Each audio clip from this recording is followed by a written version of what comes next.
Vamos abrir Mateus, Evangelho de Mateus, capítulo 21.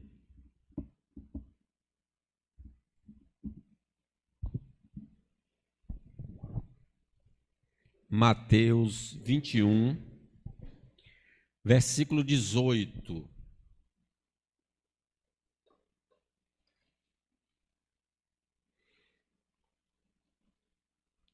Mateus 21, versículo 18.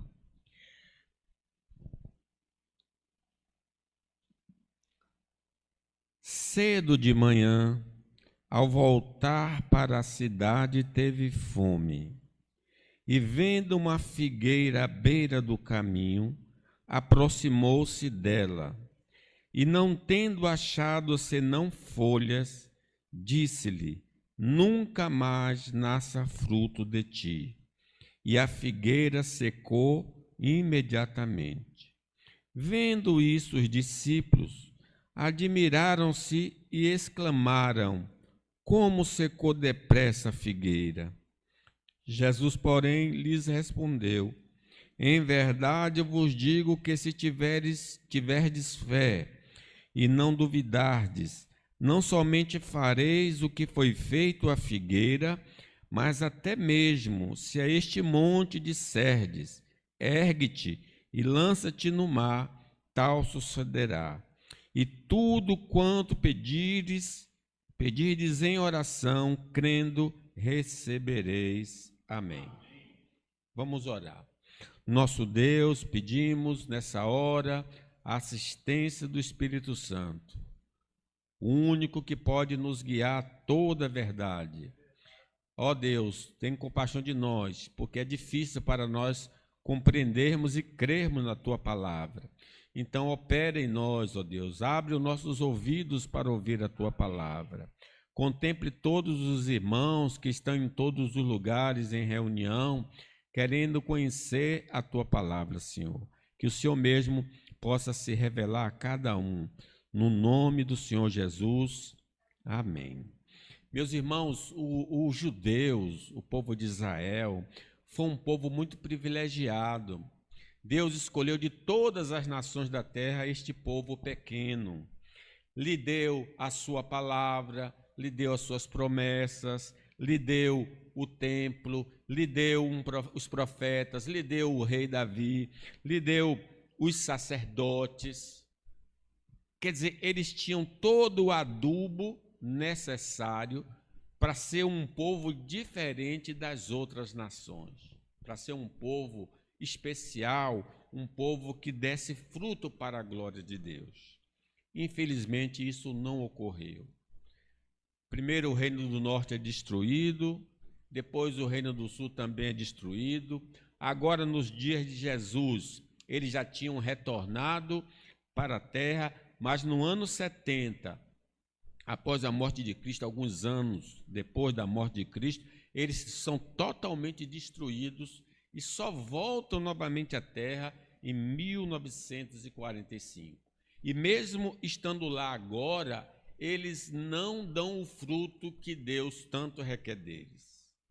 E esta história aqui, ela está relacionada justamente o que vai acontecer a alguém que professa a fé em Cristo e não está dando fruto.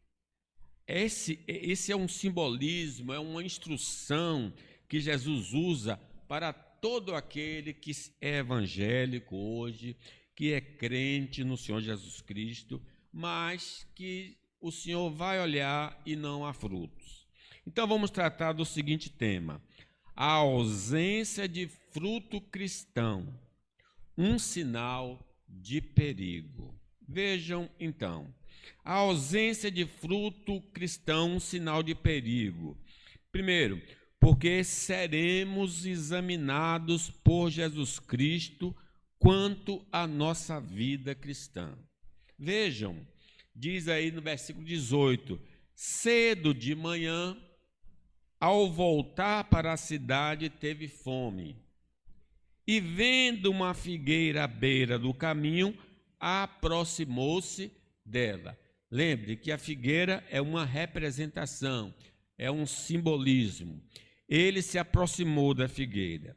Nós precisamos lembrar que o Senhor Jesus Cristo é o dono da igreja, é o Senhor da igreja, é o líder maior da igreja, é o supremo pastor.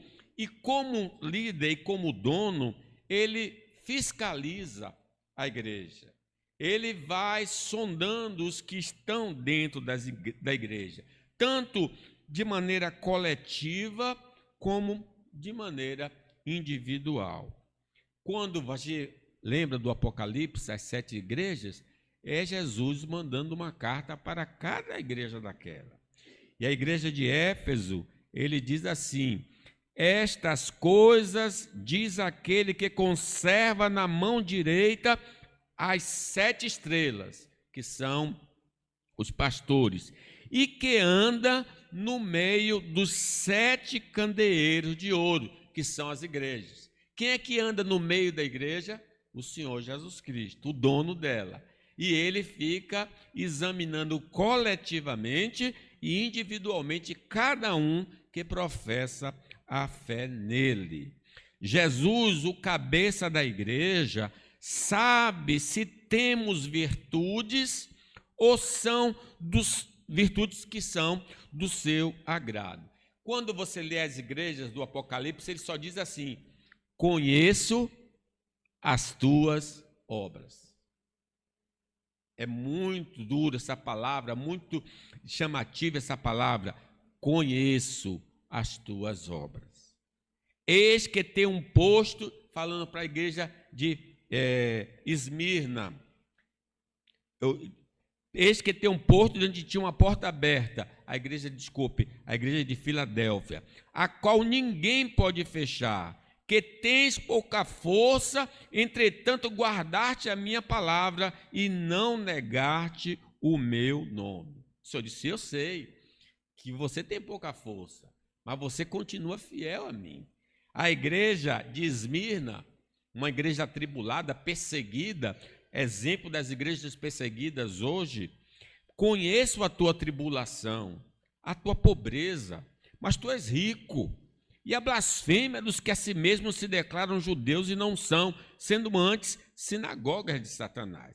Então é muito importante a gente ter essa compreensão.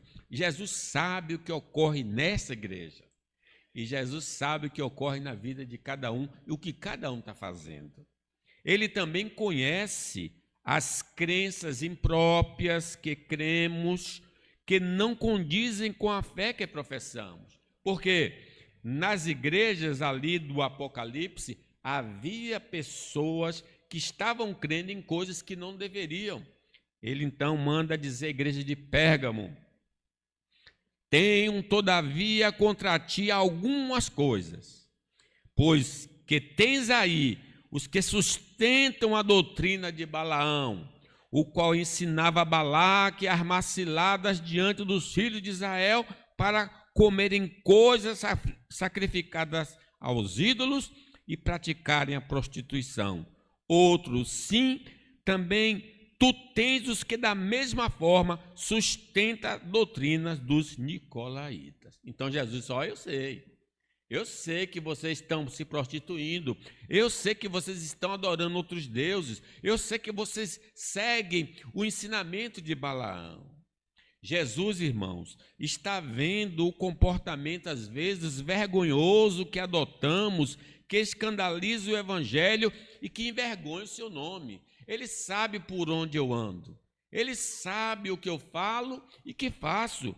Ele diz à igreja de Tiatira: tenho, porém, contra ti o tolerares que essa mulher Jezabel, que a si mesmo se declara profetiza, não somente ensine, mas ainda seduz os meus servos a praticarem a prostituição e a comerem coisas sacrificadas aos ídolos.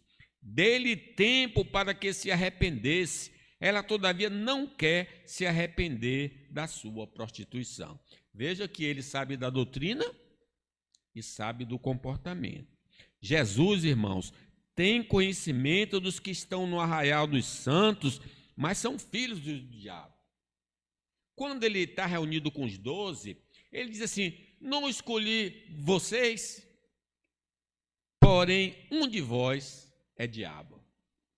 Estava lá no meio. Não pense que Judas traiu Jesus sem Jesus saber quem ele era. Ele já sabia antecipadamente. Eu quero dizer que um de vós é diabo. Ele não mandou ele embora, mas sabia que ele era do diabo. Jesus sabe se as nossas motivações, vontades, sentimentos e pensamentos são elevados ou asquerosos. Se eu estou aqui fazendo as coisas para a glória de Deus ou para a minha própria glória. Ele diz: este povo honra-me com os lábios, mas o coração está longe de mim. Em vão me adoram, ensinando doutrinas que são preceitos de homens. Todo ser humano está nu diante do Senhor Jesus e não pode esconder nada dele. Senhor, tu me sondas e me conheces. Sabes o meu deitar e o meu levantar.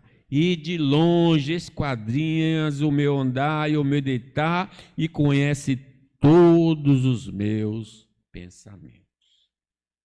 Muitos têm vivido uma vida dupla, crente na igreja, mas mundanos no mundo. Por escaparem da disciplina da igreja local, eles têm a doce ilusão que passarão na vistoria de Cristo no presente e no futuro. Escapa do conselho, escapa da igreja, mas não do Senhor Jesus Cristo. Ele sabe. Ele diz: eu conheço as tuas obras. Diz assim: estando ele em Jerusalém, durante a festa da Páscoa, muitos, vendo os sinais que ele fazia, creram no seu nome. Mas aí vem a decepção do próprio Jesus. Mas o próprio Jesus não se confiava a eles, porque os conhecia todos, e não precisava de que alguém lhe desse testemunho a respeito do homem, porque ele mesmo sabia o que era a natureza humana. Não adianta saber que está errado e não mudar de vida. É preciso se arrepender, pois o dia do juízo está à porta. As pessoas, às vezes, brincam de ser evangélicos, mas se esquece que Jesus está voltando, que vai julgar. Aquele servo, o servo mau, disse consigo mesmo: meu senhor demora-se, e passa a espancar os seus companheiros, e a comer e a beber com ébrios. Virá o senhor daquele servo um dia em que ele não espera, e em hora que não sabe, e castigá-lo-á, lançando-lhe a sorte com os hipócritas. Ali haverá choro e ranger de dentes. Então, essa é a primeira verdade que eu gostaria de destacar. Ele sabe quem somos, o que cremos e o que fazemos. A ausência de fruto cristão é um sinal de perigo na vida cristã, porque a aparência externa não substitui os frutos da vida cristã. Parecer não é ser. Parecer é engano. É visão de ótica, né? Vejam o que diz o texto 19. Leamos aí 19.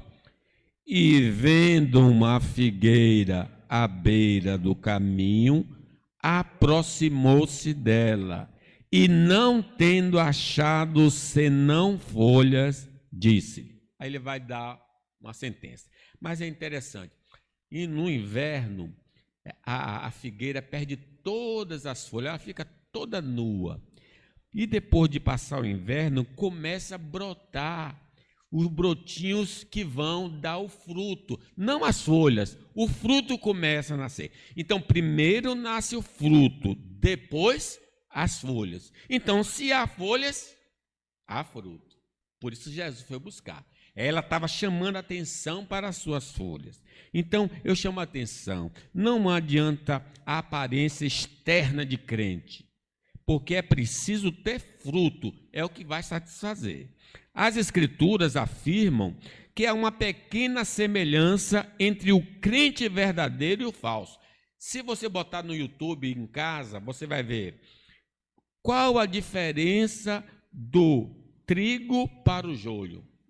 Eles têm a mesma aparência, só que quando você esfrega o trigo na mão, fica um monte de sementes. Mas quando você esfrega o joio, só fica palha, não tem fruto, então só serve para ser queimada. Então a Escritura está chamando a atenção que às vezes o falso crente parece muito com o verdadeiro. Diz a palavra de Deus, ele porém lhe respondeu, acerca da plantação do joio, né? O inimigo fez isso, mas os servos lhe perguntaram, quereis que vamos e arranquemos-nos o joio? Não, replicou ele, para que ao separar o joio, não arranqueis também com ele o trigo. Deixai-os crescer juntos até a colheita. E no tempo da colheita, direi aos ceifeiros, ajuntai primeiro o joio, atai-o em feixes para ser queimado, mas o trigo recolhei no meu celeiro. Jesus não vai botar para fora os falsos crentes da igreja, não. Ele vai deixar que eles fiquem nesse ambiente, mesmo sugando tudo que tem na terra, a palavra, as promessas, a pregação, a ceia, o batismo, eles vão usufruir de tudo isso, mas nunca vão dar frutos. E no tempo oportuno, Deus os separará completamente. O crente que só exibe folhas pode ter uma profissão de fé parecida com a do cristão verdadeiro, mas divergem em pontos essenciais do cristianismo. Diz a palavra de Deus que alguns judeus que criam no Senhor Jesus Cristo diziam aos irmãos lá da Galácia, vocês não podem ser salvos se não guardarem a lei, se não forem circuncidados. Se você vê no catolicismo, eles confessam tudo que nós confessamos. Se você lê o credo apostólico, né? Creio em Deus Pai Todo-Poderoso, eles citam aquilo também. Mas eles creem também em Maria, eles creem também nos santos. Isso diverge das escrituras sagradas. O cristão que só tem folhas, professa a fé em Deus, mas não tem nenhum compromisso com os deveres de um cristão. É crente de boca, mas não de ação. Aquele que diz o Senhor, eu conheço e não guarda os seus mandamentos é mentiroso, e nele não está a verdade. Aquele, entretanto, que guarda a sua palavra, nele verdadeiramente tem sido aperfeiçoado o amor de Deus. Nisso sabemos que estamos nele. Então, quem não obedece ao Senhor não tem uma ligação autêntica com ele. O crente que só tem folhas pode até ser cumpridor de atos religiosos, mas sua vida fora do ambiente religioso é completamente pagã.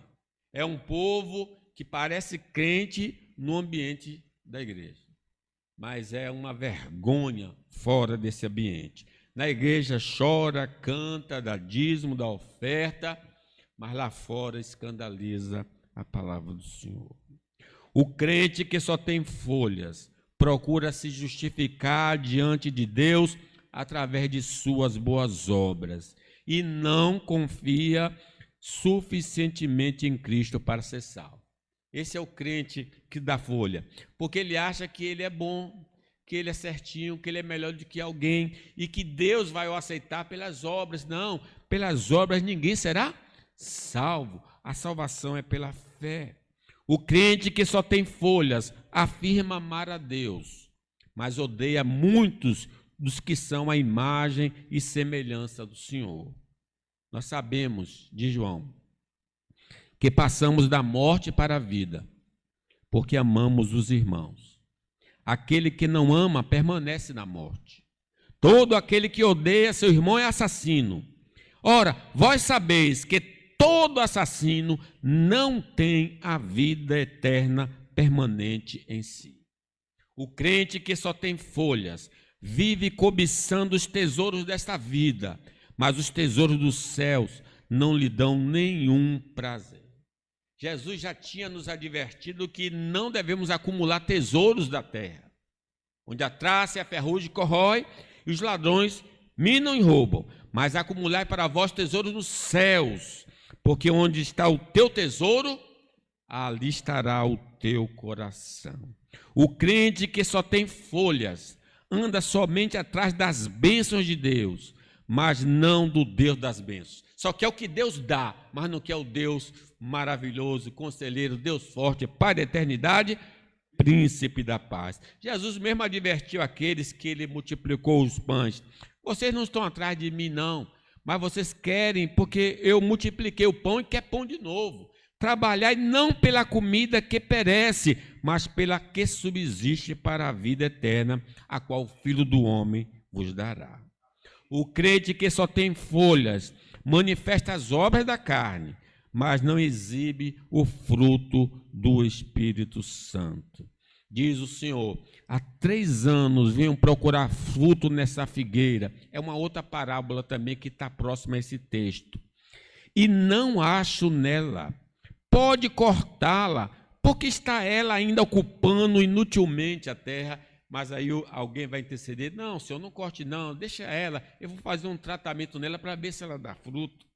O crente que só tem folhas não passou pela regeneração do Espírito Santo, não nasceu de novo, não foi gerado pela palavra e pelo Espírito Santo.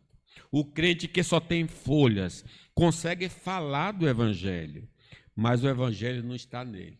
Lembre, Judas pregou o Evangelho, porque quando Jesus chamou 12, deu-lhes autoridade para expelir demônios, para curar enfermos e para falar do Evangelho, e Judas o fez. Ele consegue falar do Evangelho, mas o Evangelho não está nele, não está no coração dele.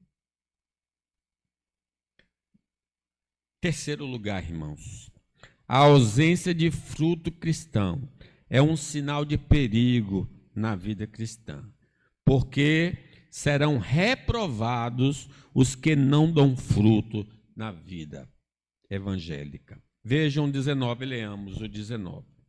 E vendo uma figueira à beira do caminho, aproximou-se dela, e não tendo achado senão folhas, disse-lhe, nunca mais nasça fruto de ti.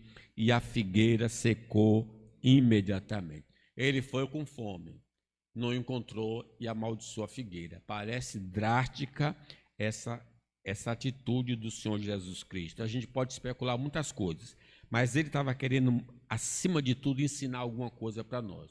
O que interessa para ele não é aparência, é o quê? Fruto. Diz capítulo 15, né? Eu sou a videira verdadeira. Todo ramo que estando em mim der fruto, o Pai limpa, para que dê mais fruto ainda. E todo ramo que estando em mim não der fruto, ele corta e seca e lança no fogo.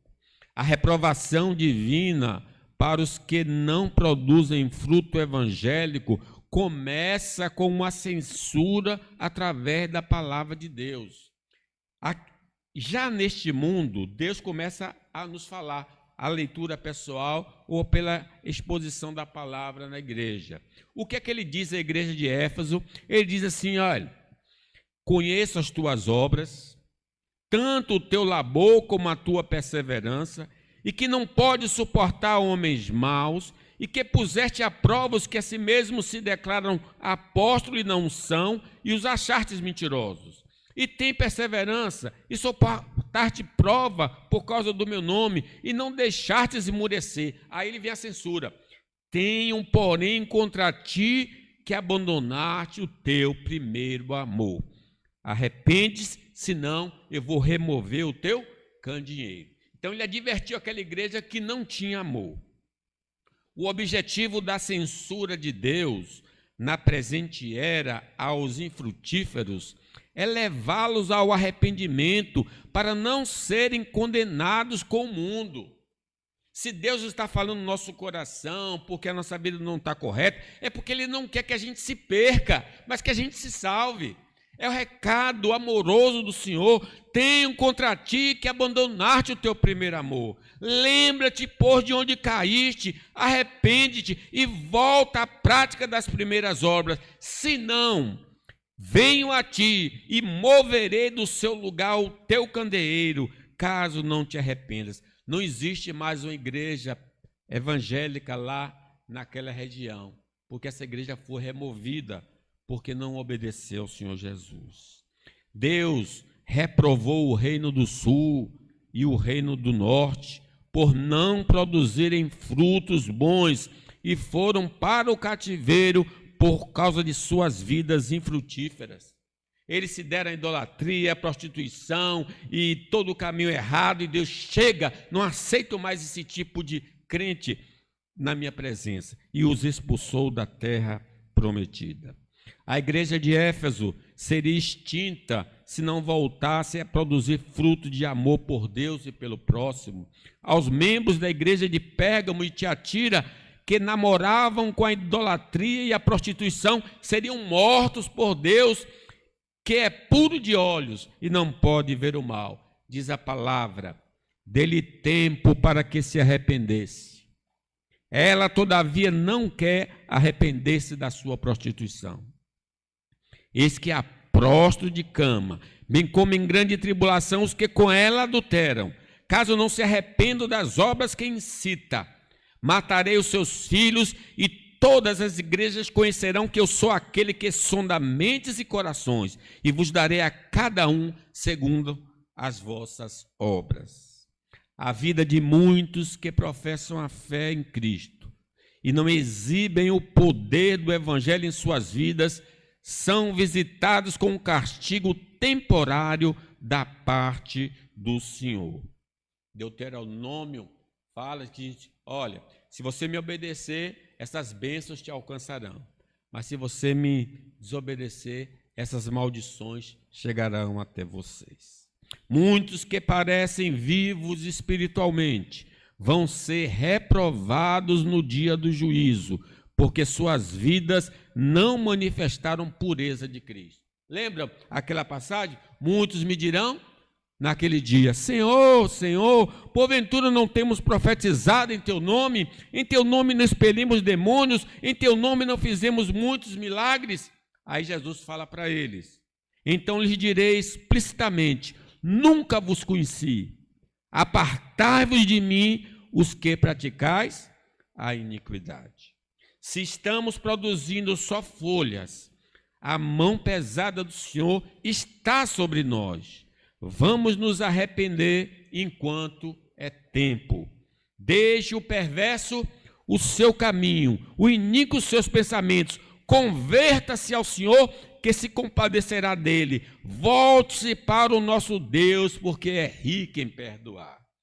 Grande mensagem, a mensagem de salvação. No dia do juízo final, a ausência de fruto nos levará a receber a sentença condenatória e seremos banidos por toda a eternidade da presença do Senhor.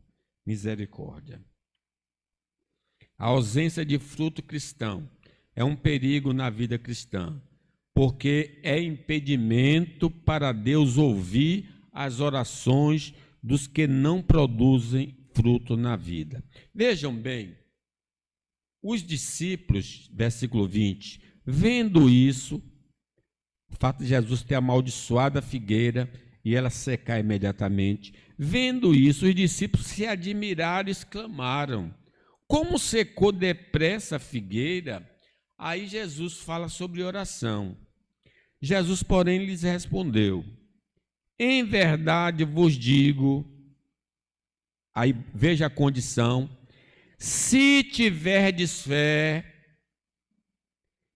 e não duvidardes, não somente fareis o que foi feito à figueira, mas até mesmo se a este monte disserdes: ergue-te e lança-te no mar, tal sucederá. E tudo quanto pedirdes em oração, crendo, recebereis. Aplicando aqui ao crente que só tem folha, porque ele vai orar e não vai receber nada, ou porque ele não crê ou porque ele duvida.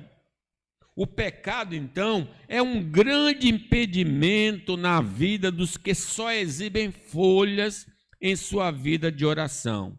Porque diz o Salmo 66, se eu no coração contemplar a vaidade, o Senhor não me teria ouvido. Se há iniquidade interna, Deus não ouve a oração. O pecado dos crentes de aparência causa surdez em Deus e ele não ouve as suas orações. Diz o profeta Isaías, as vossas iniquidades fazem separação entre vós e o vosso Deus, e os vossos pecados encobrem o seu rosto de vós para que não ouça, porque as vossas mãos estão contaminadas de sangue e os vossos dedos de iniquidade, os vossos lábios falam mentira e a vossa língua profere maldade. Se você ora e Deus nunca responde suas orações, é necessário fazer um exame profundo da sua vida com Deus. Não é possível que você é um servo do Senhor e você nunca recebeu algo de Deus através da oração. Respondeu-lhe o homem, nisto é de estranhar que vós não sabeis de onde ele é, o cego falando para os doutores, e contudo me abriu os olhos. Sabemos que Deus não atende a pecadores, quer dizer, os que vivem no pecado. Mas, pelo contrário, se alguém teme a Deus e pratica a sua vontade, a este ele atende. O crente, pode ter certeza, o crente recebe quando ora a Deus, porque está fazendo a vontade do Senhor. O homem que não tem vida com Deus, suas orações são destituídas de fé em Deus e em sua palavra. Por isso, suas orações nunca são ouvidas, porque peça com fé, em nada duvidando, pois o que duvida é semelhante à onda do mar, impelida e agitada pelo vento. Não suponha esse homem que alcançará o favor do Senhor. Um crente que não tem compromisso com Deus, seus pedidos são para satisfazer seus desejos egoístas e por isso suas orações não são atendidas. Tiago que fala essa situação. Infiéis, não compreendeis que a amizade do mundo é inimiga de Deus? Pedis e não recebeis, porque pedis mal para esbanjardes em vossos prazeres. Os crentes de vida sem frutos não obtêm o favor divino, porque são suas orações, mesmo que corretas, falta o ingrediente da perseverança. Até oram, até pedem, mas nunca perseveram. E Jesus diz que é preciso perseverar, como aquela viúva que insistia para ser abençoada. Os crentes de aparência não vão experimentar o agir incomum, extraordinário, porque fala do monte sendo transferido, né? Às vezes, eu estava lembrando, gente, talvez detalhes aqui eu possa escapar. Quando Ana teve o problema do intestino, eu levei Ana lá para o geral, na Vasco da Gama, ali. Olha, eu não sei como.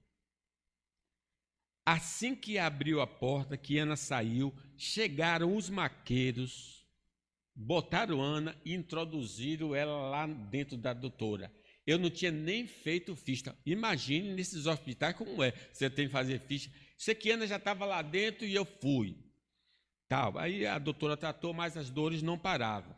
E ela então foi transferida para o Roberto Santos. Quando chegou no Roberto Santos, ela para fazer a cirurgia, ela estava sentindo muita dor, tinha de fazer um exame. E o funcionário ela chegou lá domingo e só estaria lá segunda-feira. Então ela tinha de aguardar com sofrimento até segunda. O doutor passou, pegou a ficha de Ana e disse: eu sei o que é. Se você quiser, eu opero agora. Não preciso de exame. Pera, agora você quer? Ela disse, queria, eu quero. E aí ela ficou livre. Isso aconteceu conosco, irmãos. Não é porque nós somos santos, nada. Vocês oram muito pela gente, mas eu não sei como Ana entrou. Até hoje eu estou imaginando como é que aqueles maqueiros pegaram Ana e jogaram lá na frente da doutora. E depois na cirurgia. Gente, a gente experimenta a graça de Deus. Isso nunca podia acontecer. Acontece porque Deus opera, não porque sou melhor do que vocês, nada. Vocês podem contar suas experiências também. Pode dizer, poxa, realmente Deus é muito grande e maravilhoso. Agora, aplicações para concluir. A profissão de fé, então, deve estar acompanhada das boas obras para a evidência de uma fé genuína. A fé sem obras é morta. Profissão de fé evangélica e ter uma vida pecaminosa nega a fé que professamos. Porque Deus é luz e o cara está andando nas trevas, não há comunhão. Ter começado bem na caminhada cristã, mas hoje está vivendo na contramão da fé, pode sinalizar a ausência de verdadeira experiência com o Senhor. Não é possível. Claro que todo mundo está sujeito a cair. Davi caiu, Moisés caiu, Salomão caiu, mas não ficaram prostrados, não ficaram na lama. Confessaram, deixaram, seguiram o Senhor. Haverá então um acerto de contas e o juiz tem pleno conhecimento dos réus. Se ouvires a voz do Senhor, não endureça o coração. Que Deus nos abençoe.